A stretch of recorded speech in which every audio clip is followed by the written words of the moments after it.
ಈ ಕಾರ್ಯಕ್ರಮ ಪ್ರಾರ್ಥನೆ ಮೂಲಕವನ್ನು ಯಶಸ್ವಿಗೊಳಿಸಬೇಕೆಂದು ಪ್ರತಿಜ್ಞಾ ಸಂಘಗಳಿಂದ ಈಗ ಪ್ರಾರ್ಥನೆಗಿದೆ.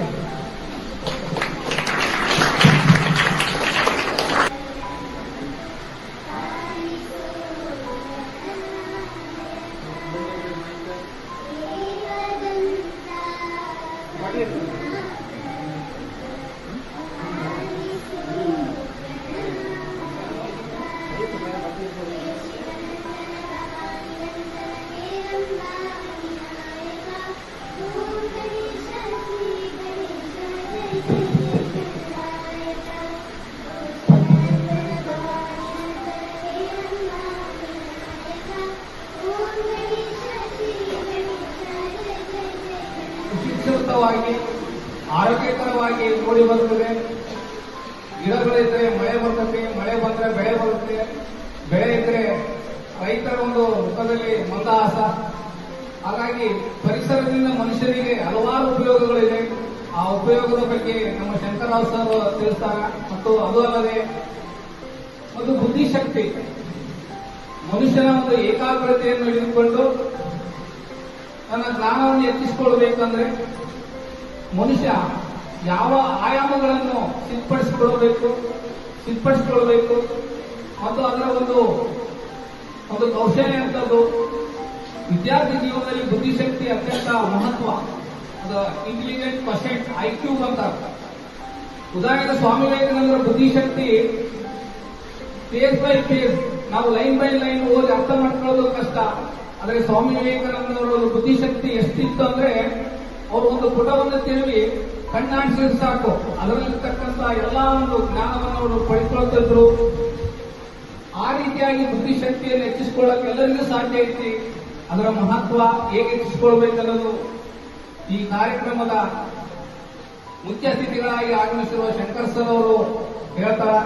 ಅಷ್ಟೇ ಅಲ್ಲದೆ ಮಹಿಳಾ ಒಂದು ಜಾಗೃತಿ, ಮಹಿಳೆಯರು ಆರೋಗ್ಯದಲ್ಲಿ ಯಾವ ರೀತಿ ಆರೋಗ್ಯವನ್ನು ಕಾಪಾಡಿಕೊಳ್ಳಬೇಕು, ಶುಚಿತ್ವವಾಗಿ ಹೇಗಿರಬೇಕು, ಮಹಿಳೆಯರ ಆರೋಗ್ಯದ ಕಾಪಾಡಿಕೊಳ್ಳಲು ಸಮಸ್ಯೆಗಳಾಗ್ತವೆ ಮತ್ತು ಹೇಗೆ ಕಾಪಾಡಿಕೊಳ್ಬೇಕು ಅನ್ನೋದ್ರ ಬಗ್ಗೆ ಶಂಕರರಾವ್ ಸರ್ ಅವರು ನಿಮಗೆ ತಿಳಿಸಿಕೊಡ್ತಿದ್ದಾರೆ. ಹಾಗಾಗಿ ಈ ಕಾರ್ಯಕ್ರಮದ ಅಧ್ಯಕ್ಷ ಸ್ಥಾನವನ್ನು ಅಲಂಕರಿಸಿರುವ ನಮ್ಮ ಶಾಲೆಯ ಪ್ರಾಂಶುಪಾಲರಾದಂತಹ ಶ್ರೀಯುತ MS ಸಿದ್ದಾವ್ ಸರ್ ಅವರಿಗೆ ಈ ಕಾರ್ಯಕ್ರಮದ ಪರವಾಗಿ ತಮ್ಮೆಲ್ಲರ ಪರವಾಗಿ ಹೃದಯಪೂರ್ವಕ ಸ್ವಾಗತ, ಸುಸ್ವಾಗತ.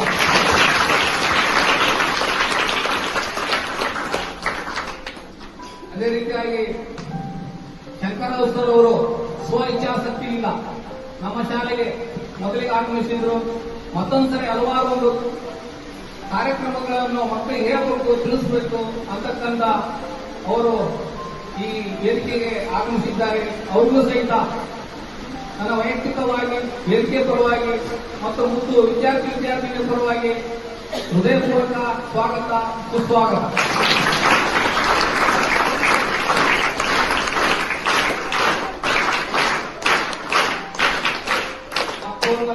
ಆಗಮಿಸಿರುವ ತೇಜಸ್ವಿ ಭುಜಾಲ್ ಮೇಡಮ್ ಅವರು ಸಹಿತ ಈ ಕಾರ್ಯಕ್ರಮದಲ್ಲಿ ಆಸೀನರಾಗಿದ್ದಾರೆ. ಅವರಿಗೂ ಸಹಿತ ಹೃದಯಪೂರ್ವಕ ಸ್ವಾಗತ.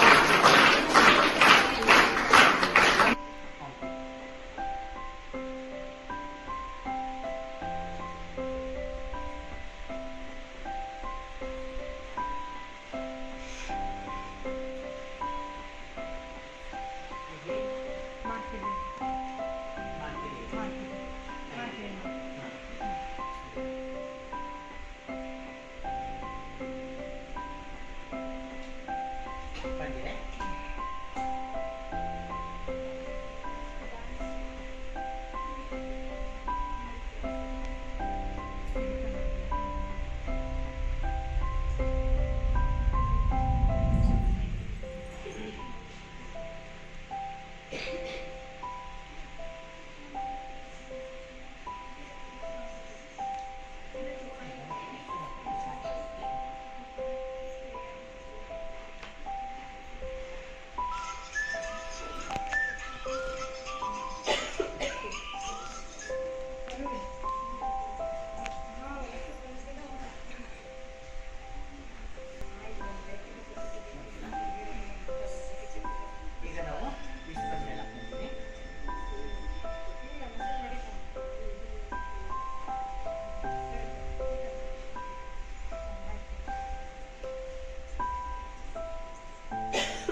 ಒಂದ್ಸರಿ ಬದಲಾಯಿಸ್ಬೇಕು. ಮತ್ತೆ ನಾವೀಗ ಪೀರಿಯಡ್ಸ್ ಆದಾಗ ಒಂದು ಬ್ಲಡ್ ಹೋಗುತ್ತಲ್ಲ, ಅದು ಪ್ಯೂರ್ ಇಂಪ್ಯೂರ್ ಬ್ಲಡ್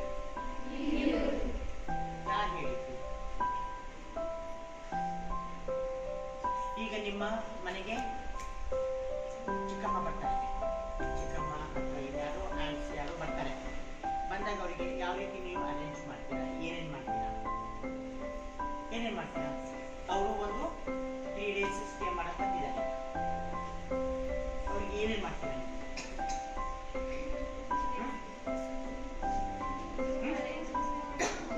ಹಾ, ಎಸ್, ರೂಮ್ ಅರೇಂಜ್ ಮಾಡ್ತೀರಾ. ರೂಮ್ ಅರೇಂಜ್ ಮಾಡಿದ್ಮೇಲೆ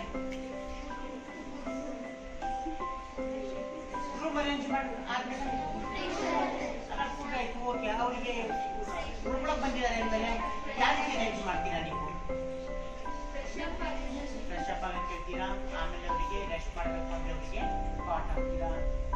ಕಾಟ್ ಇಲ್ಲ ಅಂದ್ರೆ ಅಟ್ಲೀಸ್ಟ್ ನೆಲಗಲ್ಲಾದ್ರೂ ಒಂದು ಚಾಪೆ ಹಾಕ್ತೀರಾ, ಗಾದಿ ಹಾಕ್ತೀರಾ. ಗಾದಿ ಎಲ್ಲದು ವಾಶ್ ಮಾಡಿ ನೀವು ಯೂಸ್ ಮಾಡ್ತೀರಾ, ಹಾಕ್ತೀರಾ. ಯಾವ ರೀತಿ ಹಾಕ್ತೀರಾ? ಕ್ಲೀನಾಗಿ ಫ್ರೆಶ್ ಆಗಿರೋದನ್ನ ಹಾಕ್ತೀರಾ, ಹೌದಾ? ಅದ್ರ ಮೇಲೆ ಮತ್ತೆ ಡಿಸೈನ್ ಆಗಿರೋ ಬೆಡ್ ಸ್ಪ್ರೆಡ್ ಮಾಡ್ತೀರಾ. ನೋಡಕ್ಕೆ ಅಟ್ರಾಕ್ಟಿವ್ ಆಗಿರ್ಬೇಕು, ಯಾಕಂದ್ರೆ ಅವರಲ್ಲಿ ಒಂದು 3 days ಸ್ಟೇ ಮಾಡಬೇಕು, ಹೌದಾ? ಸ್ಟೇ ಮಾಡಬೇಕು. ಆಮೇಲೆ ಅವರು ಹೋದ್ಮೇಲೆ ಏನ್ ಮಾಡ್ತೀರಾ ನೀವು?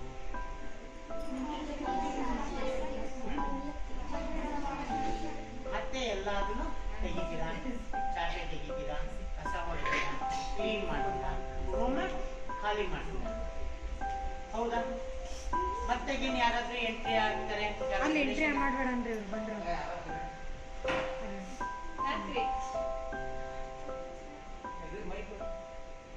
ಬೈಕಲ್ಲಿ ಕೂಡ ಬೆಲಿಟಿ ಪಾಸ್ ಮಾಡ್ರ ಕಡೆ ರಮೇಶ್ ಬೇಡ ಬೇಡ ಬೇಡ ಬೇಡ ಬೇಡ ಬೈಕ್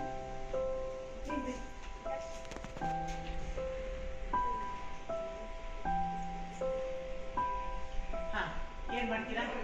ಅವ್ರು ಹೋದ್ಮೇಲೆ ಮತ್ತೆ ರೂಮ್ನ ಕ್ಲೀನ್ ಮಾಡ್ತೀರಾ. ಏನ್ ನೀವೇನ್ ಮಾಡ್ತೀರಿ? ಹೊಸ ಬೆಡ್ ಸ್ಪ್ರೆಡ್ ಹಾಕಿ ಮತ್ತೆ ಬೇರೆಯವರಿಗೆ ಇನ್ನು ಯಾಕೆ ಬಂದ್ರೆ ಮತ್ತೆ ಅವರಿಗೆ ರೆಡಿ ಮಾಡ್ತೀರಿ. ಅದೇ ರೀತಿ ನಮ್ಮ ಬಾಡಿಗೂ ಗೆಸ್ಟ್ಗಳು ಬರ್ತಾನೆ ಇರ್ತಾರೆ, ಅವರು ಹೋಗ್ತಾನೆ ಇರ್ತಾರೆ. ಅಂದ್ರೆ ಗೆಸ್ಟ್ ಅಂದ್ರೆ ನಮ್ಮ ಬಾಡಿಯಲ್ಲಿ ಒಂದು ಮೊಟ್ಟೆ ಬರುತ್ತೆ, ಹೆಣ್ಣು ಮಕ್ಕಳ ಬಾಡಿಯಲ್ಲಿ ಒಂದು ಮೊಟ್ಟೆ ಉತ್ಪತ್ತಿ ಆಗುತ್ತೆ. ಆ ಮೊಟ್ಟೆ ಏನ್ ಮಾಡುತ್ತೆ ಫರ್ಟಿಲೈಸ್ ಆಗುತ್ತೆ. ಅದಕ್ಕೆ ಇದು ಮೇಲ್ ಸೆಕ್ಷುವಲ್ ಕಾಂಟ್ಯಾಕ್ಟ್ ಇಲ್ಲ ಅಂದಾಗ ಆ ಮೊಟ್ಟೆ ಹಾಗೆ ಸೀದಾ ಬಂದು ನಮ್ಮ ಗರ್ಭಕೋಶದ ಪದರದಲ್ಲಿ ಬರ್ಬೇಕಾದ್ರೆ ಏನ್ ಮಾಡುತ್ತೆ ಅಂದ್ರೆ ಇಮ್ಮಿಡಿಯೇಟ್ ಆಗಿ ನಮ್ಮ ಬಾಡಿಯಲ್ಲಿ ಒಂದು ಬೆಡ್ ಫಾರ್ಮೇಶನ್ ಆಗುತ್ತೆ. ರಕ್ತದ ಬೆಡ್ ಅಂತ ಹೇಳ್ತೀವಿ. It is not A impure blood, it is A purely completely pure blood bed ಆಗುತ್ತೆ. ಆ ಬೆಡ್ ಆದಾಗ ಆ ಮೊಟ್ಟೆ ಬಂದು ಅದರೊಳಗೆ ಎಂಗಲ್ಫ್ ಆಗುತ್ತೆ, ಅದರೊಳಗೆ ಕೂತ್ಕೊಳ್ಳುತ್ತೆ. ಗೊತ್ತಾಯ್ತಲ್ಲ?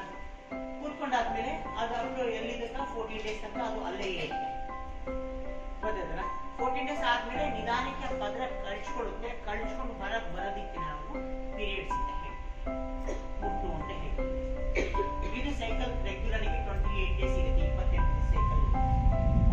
ಮತ್ತೆ ಮೇ 28ನೇ ತಾರೀಕು ಮೆನ್ಸುರಲ್ ಹೆಲ್ತ್ ಅವೇರ್ನೆಸ್ ಡೇ ಅಂತ ಒಂದು ಅನೌನ್ಸ್ ಮಾಡಿದ್ದಾರೆ, ಗೊತ್ತಿರಬೇಕು. ಮೇ 28 ಸೆಲೆಬ್ರೇಟ್ ಮಾಡ್ತೀರಾ? ಇಲ್ಲ ಮಾಡಿದ್ರಾ? ಇಷ್ಟ ಮಾಡಬೇಕು. ಮೇ 28 ಹಾಲಿಡೇ ಇರುತ್ತೆ, ತೊಂದರೆ ಏನಿಲ್ಲ. ಆ ಟೈಮಲ್ಲಿ ಸೆಲೆಬ್ರೇಟ್ ಯಾವಾಗ ಅವಕಾಶ ಸಿಕ್ಕಿದ್ರೆ ಅಂಗನವಾಡಿ ಅಲ್ಲಿ ಎಲ್ಲರೂ ಹೋಗ್ಬಿಟ್ಟು ಸೆಲೆಬ್ರೇಟ್ ಮಾಡಬೇಕು. 28 days ಮೇ ತಿಂಗಳು, ಜನವರಿ, ಫೆಬ್ರವರಿ, ಮಾರ್ಚ್, ಏಪ್ರಿಲ್, ಮೇ 5 ದಿವಸದ ಫ್ಲೋ, 28 ದಿವಸದ ಸೈಕಲ್ ಅಂತ ಅದರ ಅರ್ಥ. ಕೆಲವು 3 ದಿವಸ ಆಗುತ್ತೆ, ಕೆಲವು 5 ದಿವಸ ಆಗುತ್ತೆ.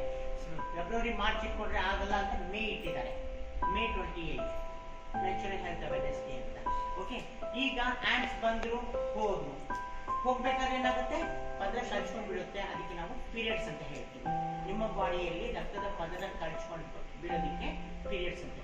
ಆ ಬೀಳ್ಬೇಕಾದ್ರೆ ಕೆಲವರಿಗೆ ಫ್ಲೋ ಜಾಸ್ತಿ ಇರುತ್ತೆ, ಕೆಲವರಿಗೆ ಕಡಿಮೆ ಇರುತ್ತೆ. ಒಂದು ದಿವಸಕ್ಕೆ ಕಮ್ಮಿ ಅಂದ್ರೂ 3 ಸರಿ ನಾವು ಚೇಂಜ್ ಮಾಡ್ಬೇಕಾಗಿ ಬರುತ್ತೆ, ಫ್ಲೋ ಜಾಸ್ತಿ ಇತ್ತು ಅಂದಾಗ. ಆ ಒಂದು ಫ್ಲೋ ಬರ್ತಿರ್ತಲ್ಲ, ಅದು ಕಂಪ್ಲೀಟ್ಲಿ ಪ್ಯೂರ್ ಬ್ಲಡ್. ಗೊತ್ತಾಯ್ತಲ್ಲ?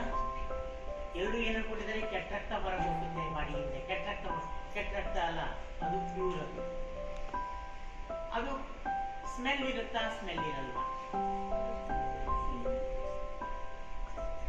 ಆಕ್ಚುಲಿ ಅದು ಸ್ಮೆಲ್ ಇರಲ್ಲ ಅದು ನಮ್ಮ ಏರ್ ಕಾಂಟ್ಯಾಕ್ಟ್ ನಾವು ಯೂಸ್ ಮಾಡುವಂತ ಕ್ಲಾತ್ ಮತ್ತೆ ಅದು ಏರ್ ಕಾಂಟ್ಯಾಕ್ಟ್ ಆಗಿ ಅವಾಗ ಡಿಕಂಪೋಸ್ ಆಗುತ್ತೆ ಅನ್ಹೈಜಿನಿಕ್ ಮೇಂಟೆನೆನ್ಸ್ ಇದ್ದಾಗ ಅದು ಸ್ಮೆಲ್ ಬರಕ್ಕೆ ಶುರು ಆಗುತ್ತೆ ಗೊತ್ತಾಯ್ತಲ್ಲ ಸ್ಮೆಲ್ ಯಾವಾಗ ಅಂದ್ರೆ ಗಾಳಿ ಹೊಡೆದ ಗಾಳಿ ಟಚ್ ಆದಾಗ ಅದಕ್ಕೆ ಸ್ಮೆಲ್ ಬರಕ್ಕೆ ಶುರು ಆಗುತ್ತೆ ಇಲ್ಲ ಅಂದ್ರೆ ಅದು ಸ್ಮೆಲ್ಲೇ ಬರುತ್ತಿಲ್ಲ ಮತ್ತೆ ಅದು ಕಂಪ್ಲೀಟ್ಲಿ ಪ್ಯೂರ್ ಬ್ಲಡ್ ಈಗ ಪೀರಿಯಡ್ಸ್ ಆದಾಗ ಕೆಲವು ಮಿಸ್ಕನ್ಸೆಪ್ಷನ್ಸ್ ಇದಾವೆ ಬಹಳಷ್ಟು ಇದ್ದಾವೆ ನೀವೆಲ್ಲ ಫೇಸ್ ಮಾಡ್ತಿರ್ಬೇಕು ಅಂತ ಅನ್ಕೊಂಡಿದ್ದೀನಿ ನೀವು ಪೀರಿಯಡ್ಸ್ ಆದಾಗ ನಿಮ್ಮ ಮನೆ ಒಳಗೆ ನಿಮ್ಗೆ ಎಂಟ್ರಿ ಇರಲ್ಲ ಅಕಸ್ಮಾತ್ ಎಂಟ್ರಿ ಇತ್ತು ಸ್ಪೆಷಲಿ ದೇವ್ರ ಕೋಣೆ ಒಳಗಂತೂ ನೀವು ಹೋಗಂಗಿಲ್ಲ ಹೌದಾ ಅದು ಏನಾರ ಅಡಿಗೆ ಮನೆ ಒಳಗೆ ದೇವ್ರ ಕೋಣೆ ಇತ್ತು ಅಂದ್ರೆ ಅಡಿಗೆ ಮನೆ ಒಳಗೆ ಎಂಟ್ರಿ ಇಲ್ಲ ಸೆಕೆಂಡ್ ಯಾರಾದ್ರೂ ಬಂದು ಉಪ್ಪಿನ ಹಾಕ್ಬೇಕು ನಿಮ್ ಕೈಯಲ್ಲಂತೂ ಕೊಡಲ್ಲ ಕೊಡ್ತಾರ ಉಪ್ಪಿನ ಕೈಯ ಹಾಳಾಗೋಗ್ಬಿಡುತ್ತೆ ಅಷ್ಟೊಂದು ಪವರ್ಫುಲ್ ಪೀರಿಯಡ್ಸ್ ಎಲ್ಲಿ ನಿಮ್ಮ ಮನೆ ದೇವ್ರಿಗೆ ಹೆಣ್ಣು ದೇವ್ರು ಯಾರು ಯಾರಾದ್ರೂ ಒಂದು 4 ಜನ ಹೇಳ್ಬೇಕು ಎಲ್ಲಮ್ಮ ಎಲ್ಲಮ್ಮ ಎಲ್ಲಮ್ಮ ಆಲ್ಮೋಸ್ಟ್ ಎಲ್ಲ ಮನೆ ಅಲ್ವಾ ಯಾವಾಗಾದ್ರೂ ನೀವು ನೋಡಿದೀರಾ ಎಲ್ಲಮ್ಮನ ದೇವಸ್ಥಾನದಲ್ಲಿ ಇವತ್ತು ಎಲ್ಲಮ್ಮ ಮುಟ್ಟಾಗಿದ್ದಾಳೆ ಇವತ್ತು ಬಾಗಿಲು ಬಂದು ಯಾರು ಪೂಜೆ ಮಾಡಂಗಿಲ್ಲ ಅಂತ ಈಗ ಎಲ್ಲಮ್ಮನ ಹೆಣ್ಣೆ ಅಲ್ವಾ ಹೌದಲ್ಲ ಎಲ್ಲಮ್ಮನ ಮುಟ್ಟಾಗತ್ತಾ ಮತ್ತೆ ಮುಟ್ಟಾದಾಗ ಕೂತ್ಕೋಬೇಕಲ್ವಾ ಗರ್ಭಗುಡಿ ಕೂರಂಗಿಲ್ಲ ಅವಾಗ ಬಾಗಿಲು ಬಂದ್ ಮತ್ತೆ ಎಲ್ಲಮ್ಮನ್ಗೆ ಮುಟ್ಟೆ ಇಲ್ಲ ಏನು ಅಂದ್ರೆ ಮೈಲಿಗೆ ಇಲ್ಲ ಅಂದಾಗ ನಮಗೇನಿತ್ತು ಹೌದಲ್ಲ ಇದು ಯಾವುದೇ ತರದ್ದು ಇದಲ್ಲ ನಮ್ಮ ಬಾಡಿಯಲ್ಲಿ ಆಗೋ ಒಂದು ಚೇಂಜಸ್ ಇದನ್ನ ನಾವು ಪ್ರೈಡ್ ಅಂತ ಫೀಲ್ ಮಾಡಬೇಕು ನಾವು ಪ್ರೌಡ್ ಫೀಲ್ ಮಾಡ್ಬೇಕು ಇದು ಪ್ರೈಡ್ ಇದು ಗೊತ್ತಾಯ್ತಲ್ಲ ಎಷ್ಟೋ ಜನಕ್ಕೆ ಹೆಂಗಾಗತ್ತೆ ಅಂದ್ರೆ ಪೀರಿಯಡ್ಸ್ ಬಂದ್ರೆ ಯಾಕಾರ ಬಂತು ಅಂತ ಬರ್ದೆ ಹೋದ್ರೆ ಯಾಕಪ್ಪ ಬಂದಿಲ್ಲ ಪೀರಿಯಡ್ಸ್ ಯಾಕಪ್ಪ ಬಂದಿಲ್ಲ ಏನೋ ಒಂದು 15 ದಿವಸ ಲೇಟ್ ಆಯ್ತು ಅನ್ಕೊಳ್ಳೋಣ ಏನೋ ನೀವು ಜರ್ನಿ ಮಾಡಿದ್ರು ಏನೋ ಹೆಚ್ಚು ಕಡಿಮೆ ಆಯ್ತು ಏನೋ ಸಮ್ ಮೆಡಿಸಿನ್ಸ್ ತಗೊಂಡ್ರಿ ಸಮ್ ಟೈಮ್ ಬ್ಯಾಲೆನ್ಸ್ ಆಗ್ತಿರುತ್ತೆ ಪೀರಿಯಡ್ಸ್ ಆದಾಗಿನಂದ್ರೆ ಟೆನ್ಷನ್ ಪೀರಿಯಡ್ಸ್ ಆಯ್ತು ಅಂದ್ರೆ ಅದಕ್ಕೂ ಟೆನ್ಷನ್ ಸ್ಟಾರ್ಟ್ ಆಗುತ್ತೆ ಹೌದಲ್ಲ ಪೀರಿಯಡ್ಸ್ ಪ್ರೈಡ್ ಅಂತ ಫೀಲ್ ಮಾಡಿ ಗೊತ್ತಾಯ್ತಲ್ಲ ಆ ಫ್ಲೋನ ನಾವು ತಡಿಬೇಕು ಅಂದ್ರೆ ಇಲ್ಲಿ ಗೊತ್ತಾಗ್ತಿರ್ಬೇಕು ನೋಡಿ ಇದೆಲ್ಲವೂ ಇಷ್ಟು ಡ್ರೈ ಇದೆ ಇಲ್ಲಿ ಬನ್ನಿ ನಾನು ಹಾಕಿದ್ದು ಎಲ್ಲದಕ್ಕೂ ಈಕ್ವಲ್ ಹಾಕಿದ್ದೀನಾ ಇದು ನಾನು ತೆಗಿಲ್ಲ ಒಂದ್ಸರಿ ಬೇಡ ಒಂದು ಕೆಲಸ ಮಾಡಿ ನೀವು ಬನ್ನಿ ಪ್ರೆಸ್ ಮಾಡಿ ಬನ್ನಿ ಮೇಲೆ ಹುಡುಗಿಯರು ಬೇಡ ಬಿಡಿ ನಾನು ಹಾಕಿದ್ದು ಎಷ್ಟೇ ಮೇಲೆ ಹಾಕಿದ್ದೆ ಆಲ್ಮೋಸ್ಟ್ ಇದು ಯೂಸ್ ಮಾಡಿದ್ರೆ ಏನಾಗುತ್ತೆ ಅಂದ್ರೆ ಈ ಮಕ್ಕಳು ಆಟ ಆಡಕ್ಕೆ ಎಲ್ಲೂ ಹೋಗಂಗೆ ಇಲ್ಲ ಪೀರಿಯಡ್ಸ್ ಆಯ್ತು ಅಂದ್ರೆ ಆ ದಿವಸ ಅವರಿಗೆ ಕಂಪ್ಲೀಟ್ಲಿ ರೆಸ್ಟ್ ಪಾಠ ಓದೋದು ಯಾವ ಆಕ್ಟಿವಿಟೀಸ್ ಇಲ್ಲ ಹೌದಾ ಎಲ್ಲಿ ಓಡಾಡಕ್ಕಾಗಲ್ಲ ಇದಾಯ್ತು ಓಕೆ ಇದು ಎಷ್ಟು ಸ್ಟ್ಯಾಂಡರ್ಡ್ ಬಹಳ ಸ್ಟ್ಯಾಂಡರ್ಡ್ ಇದು ಹೌದಾ ಇದ್ರದ್ದು ಏನಾಗಿದೆ ನೋಡೋಣ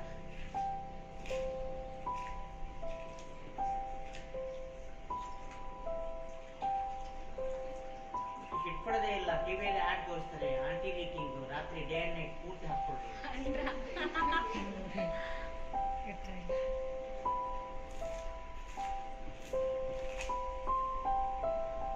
ಬರದೇ ಇಲ್ಲ ಇದು ಬರ್ಬೇಕಷ್ಟೇ ಚೆಲ್ ಬರ್ಬೇಕಷ್ಟೇ ಇನ್ನು ಇದು ಪ್ರಿಲಿಮ್ಸ್ ಇದು ಅಂದ್ರೆ ಸಣ್ಣ ಎಳೆ ಮಕ್ಕಳಿಗೆ ಇದು ಇನ್ನೂ ಒಂದಿದೆ ಮಿಡ್ಲ್ ಅಂತ ಅಂದ್ರೆ ಪಿಂಕ್ ಅಂತ ಸ್ಯಾಪ್ ಜೆಲ್ ಹೌದು ಜೆಲ್ ಅಬ್ಸರ್ವ್ ಮಾಡ್ಕೊಳ್ಳುತ್ತೆ ಈಗ ಅದನ್ನು ತೋರಿಸ್ಬಿಡ್ತೀನಿ ನಾನು ಪಿಂಕ್ ಇದು ಜಸ್ಟ್ ಅವಾಗ ಇದು ಮಾಡೋದಕ್ಕಷ್ಟೇ ಇದು ಪಿಂಕ್ ಅಂತ ಇದು ಉಡಾನ್ಸೆಟ್ ಪಿಂಕ್ ಇದು ನಾರ್ಮಲ್ ಏನಿರ್ತಾರಲ್ಲ ಇದು ಜಸ್ಟ್ ಪೀರಿಯಡ್ಸ್ ಆದಾಗ ಹಾಕೋದಿಕ್ಕೆ ಇದು ಸಣ್ಣ ಮಕ್ಕಳಿಗೆ ಎಳೆ ಮಕ್ಕಳಿಗೆ ಇದು ಅಡಲ್ಟಿಗೆ ಇದು ಹೇಗಿರ್ತದೆ ಕವರ್ ನೋಡಿ ನಮ್ದು 360 ಡಿಗ್ರಿ ಕವರ್ ಇರುತ್ತೆ ಇವೆಲ್ಲವೂ ಓಪನ್ ಮಾಡಿದ್ರೆ ಹಾಗೆ ಎಕ್ಸ್ಪೋಸ್ ಆಗ್ತವೆ ಇದು ಗೊತ್ತಾಗ್ತದೆ ಇದು ಓಪನ್ ಮಾಡಿಬಿಟ್ಟು ಇದು ಎಕ್ಸ್ಪೋಸ್ ಆಗ್ತದೆ ಇದು ಹಾಗಿಲ್ಲ ಇದು ಕಂಪ್ಲೀಟ್ 360 ಡಿಗ್ರಿ ಕವರ್ ಇರುತ್ತೆ ಈಗ ಓಪನ್ ಮಾಡಿದ್ರೆ ಕ್ಲೋಸ್ ಇದೆ ಎಲ್ಲೂ ಓಪನ್ ಇಲ್ಲ ಈಗ ಇದನ್ನ ನಾವು ಫೋರ್ಸಬಲಿ ಇದನ್ನ ಓಪನ್ ಮಾಡಬೇಕು. ಇದರೊಳಗೆ ಆನಯನ್ ಚಿಪ್ ಬಂದಿದೆ. ಈ ಚಿಪ್ ಬಗ್ಗೆ ನಾನು ಮತ್ತೆ ನೆಕ್ಸ್ಟ್ ಹೇಳ್ತೀನಂತೆ. ಈಗ ಇದ್ರೆ ಅಬ್ಸಾರ್ಪ್ಷನ್ ನೋಡ್ಬಿಡೋಣ. ಸ್ಟಿಕ್ ಮಾಡೋಣ. ಇದು 4 ವಿಂಗ್ ಇದೆ. ಇದು 2 ವಿಂಗ್, ಇದು 4 ವಿಂಗ್. ಇದಕ್ಕೆ ನಾವು Two wings. ಅದು 2 wings. ಇದು 2 ವಿಂಗ್, ಇದು 2 ವಿಂಗ್, ಇದು 2 ವಿಂಗ್, ಇದು 4 ವಿಂಗ್. ಎಷ್ಟು ತಗೊಂಡಿದ್ದೀನಿ? ಮೋರ್ ದೆನ್ 100 ಇದೆ.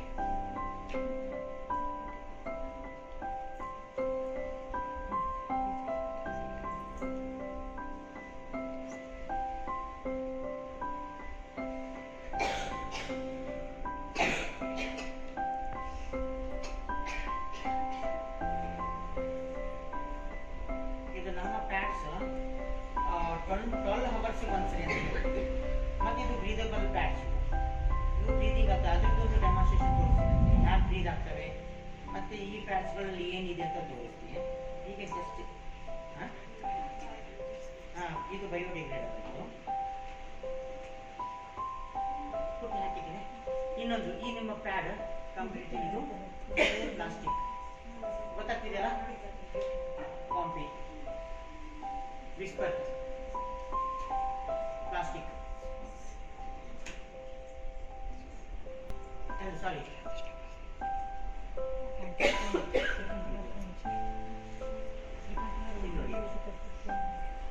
ಪ್ಲಾಸ್ಟಿಕ್ ಇದೆ. ಇದು ತೋರಿಸಿದೆ. ಇದು ನಿಮಗೆ ಟೇರ್ ಮಾಡಿದ್ರೆ ಇಲ್ಲಿ ಕಾಣ್ತಿದೆಯಲ್ಲ, ಇಲ್ಲಿ ಟೇರ್ ಮಾಡಿದ್ರೆ ಹೀಗೆ ಹರಿಯುತ್ತೆ. ಇದು ಬಯೋಡಿಗ್ರೇಡಬಲ್. ಇದನ್ನ ಯಾರಾದ್ರೂ ಫೀಲ್ ಮಾಡಿ ನೋಡ್ತೀರಾ ಮೇಡಮ್? ನೀವೇ ಬನ್ನಿ. ಎಷ್ಟು ಹಾಕಿದ್ದೆ ನಾನು? 100 ml. ಹಾಕಿರ್ತೀರ ಮೇಡಮ್. ಸಿಸ್ಟರ್ ಸಿಸ್ಟರ್ ಈ ಕಡೆ ಬನ್ನಿ. ಸಿಸ್ಟರ್ ಫೀಲ್ ಆಗ ಅಯ್ಯೋ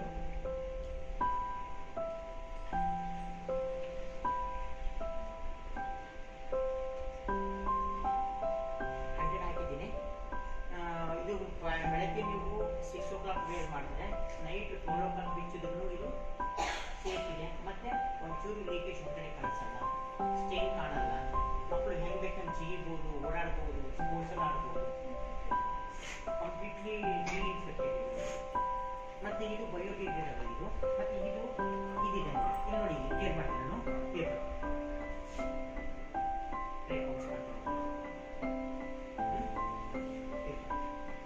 ಇದು ನೀವು ಓಪನ್ ಮಾಡಿ ನೀವೇ ಕ್ಲಿಯರ್ ಮಾಡಿ.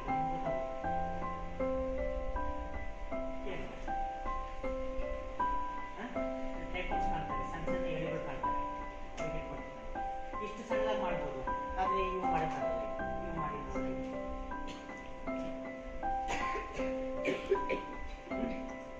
ಈ ರೀತಿ ಈಗ ಇದಕ್ಕೆ ನಾವು ಒಂದು ಕೆಲಸ ಮಾಡೋಣ. ಇನ್ನೊಂದು 50 ml ಹಾಕೋಣ, ನೋಡೋಣ. ಆಯ್ತಾ ಸರ್? ಮುಗಿತಾ ಇದೆ? 50 ಇಲ್ಲ ಸ್ವಲ್ಪ 50 ml ಹಾಕಿದ್ವಿ. ಊಟದ ಟೈಮ್ ಆಯಿತು ಪಾಪ. ಅಂದರೆ ನಮ್ದು ಅಬ್ಸಾರ್ಪ್ಷನ್ ಎಷ್ಟಿದೆ ಅಂತ.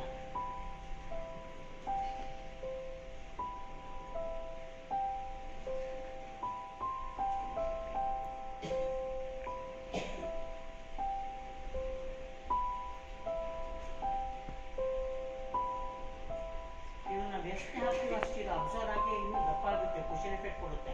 ಯಾವುದೇ ಹರ್ಟ್ ಆಗಲ್ಲ. ಇದು ಹಾಕೊಂಡಿದ್ದು ಗೊತ್ತಾಗಲ್ಲ. ಇದೆಲ್ಲ ಇನ್ನು ಜೆಲ್ ಹಾಕಬೇಕು. ಜೆಲ್ ಆದ್ಮೇಲೆ ಕಂಪ್ಲೀಟ್ಲಿ ಡ್ರೈ ಫೀಲ್ ಆಗುತ್ತೆ.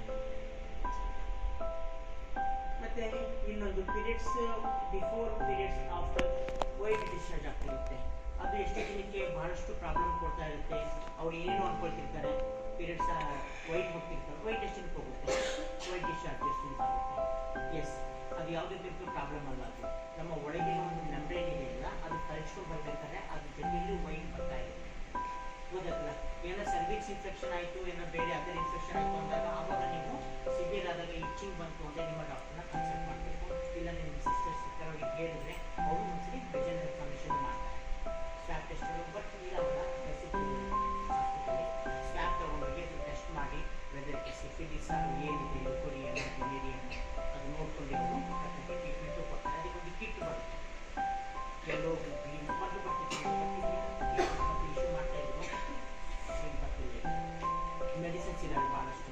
ತೊಗೊಂಡು ಸರಿ ಹೋಗ್ಬಿಟ್ಟು ಏನೇ ಪ್ರಾಬ್ಲಮ್ ಇದ್ರು ನೀವು ಆಸ್ ಎ ಫ್ರೆಂಡ್ ಆಗಿ ಟ್ರೀಟ್ ಮಾಡಬೇಕು. ನಿಮ್ಮ ಸಿಸ್ಟರ್ಗಾಗಲಿ ನಿಮ್ಮ ಮದರ್ಗಾಗಲಿ ಅವಾಗ ಪ್ರಾಬ್ಲಮ್ ಸಾಲ್ವ್ ಆಗ್ತದೆ. ಮದರ್ ಥರ ನೋಡ್ಕೊಂಡು ಯಾವಾಗಲೇ ಆಗಲಿ ಒಬ್ಬರು ಹೆಣ್ಣು ಡೆವಲಪ್ ಆಗಿ ದೊಡ್ಡೋಳಾದ್ರು ಅಂದರೆ ತಾಯಿ ಫ್ರೆಂಡ್ ಆಗ್ತಾಳೆ. ಅವಾಗ ನೀವೆಲ್ಲ ನಿಮ್ಮ ತಾಯಿನ ಹೇಳ್ಕೋಬೇಕು. ನೀವೇನು ಮಾಡ್ತೀರಿ, ಸ್ನಾನಕ್ಕೆ ಜಳಕಕ್ಕೆ ಹೋಗಬೇಕು ಅಂದರೆ ಮಮ್ಮಿನ ಹೊರಗೆ ತಳ್ಳಿ ಬಾಗ್ ಹಾಕೊಂಡು ನೀವು ಮಾಡ್ಕೊಂಡು ಬರ್ತೀವಿ. ಎಷ್ಟು ಜನ ಅದು ಭಾಳ ಮಾಡ್ತಾರೆ. ಏನೇ ಪ್ರಾಬ್ಲಮ್ ಇದೆ ಸಣ್ಣ ಚೇಂಜಸ್ ಇದ್ರು ಇಮ್ಮಿಡಿಯೇಟಾಗಿ ನಿಮ್ಮ ಮದರ್ಗೆ ನಿಮ್ಮ ಮಮ್ಮಿಗೆ ನಿಮ್ಮ ಮಮ್ಮಿಗೆ ಹೇಳೋಕ್ಕಾಗಿಲ್ಲ, ನಿಮ್ಮ ಸಿಸ್ಟರ್ಸಿಗೆ ನಿಮ್ಮ ಕ್ಲೋಸ್ ಯಾರು ಇರ್ತಾರಲ್ಲ ಅವ್ರಿಗೆ ಬಂದು ನೀವು ಕನ್ಸಲ್ಟ್ ಮಾಡಿ.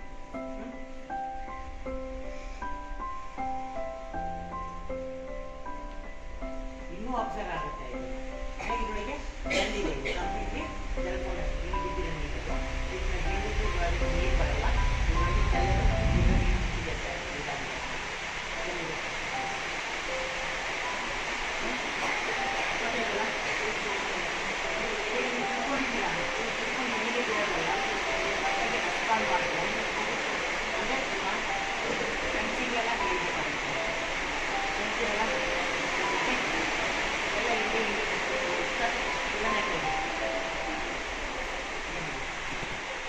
ಈಗ ಸಣ್ಣ